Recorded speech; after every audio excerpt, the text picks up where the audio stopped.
solutions. And again, it's going to take bold leadership to move that forward. Moving a little bit away from the transportation, in terms of, anything else, you've been here since 2001. Yeah. Some of the things that other people that we've interviewed have talked about the infusion of cash from the riverboats, particularly in the early, when they first started in 91, 92. Can you pinpoint other things that you feel sort of helped turn either or both the city and the county around? Well, the riverboats, I think, were critical, certainly for Joliet. I mean, they got both of the boats, and that's the only city in Illinois that got 2 licenses. Unfortunately, because of the erosion of the gaming in casinos by these slot machines, these video machines being opened everywhere. I read the other day there's the equivalent of something like 10 new casinos that have been built through these little neighborhood gambling halls, which I don't think was the intent originally. So, the impact of that for Joliet specifically has been diminished. I think the housing explosion had a lot to do with the fact that we had a lot of land that was affordable, and I think the younger people moving into the county certainly has created a pretty vibrant workforce. Willing, as I said earlier, a lot of people don't think of us as a big entrepreneurial county, but we really are. It's hard to find them sometimes. And of course the transportation, and I think my biggest challenge in the last 14 years is getting sort of Metro Chicago to change their mind about what Will County is. Again, going back to my own sordid youth, Joliet was sort of it might as well be in Southern Illinois. Going to, what's the chicken place? White Fence Farm.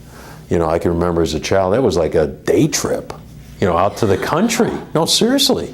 It was like, took us all day to get there and all day to eat, and then, and of course that's not the case anymore. We are part of the Chicago area, and sometimes I get frustrated with people in Chicago and Cook County and DuPage County. Their opinion of Will County and Joliet is, not realistic. It's not what it is today. It's based on something in the past. I lived in Brooklyn 20-some years ago when I was finishing my PhD from NYU. And that's how Manhattanites looked at Brooklyn. Yeah, right. And now Brooklyn is... There you go. It's like the real estate there is rivaling through the roof. Manhattan. Oh, I know. Yeah. And some would say that Joliet missed, quote, the boat. I think Joliet is going through a major transformation right now. The county is about to make a decision to build a new $200 million courthouse downtown. Joliet Junior College has built their tower. They're going to open probably in the next 12 months. USF has made another major investment in downtown. The new transportation center will make it much easier for commuters to come and go. We're going to try and open up Chicago Street. Housed in this office is the City Center Partnership, which is dedicated to the renaissance of downtown Joliet. These things don't happen overnight. People fled from downtown Joliet, and instead of celebrating downtown Joliet, and that's, you're not going to turn that around quickly.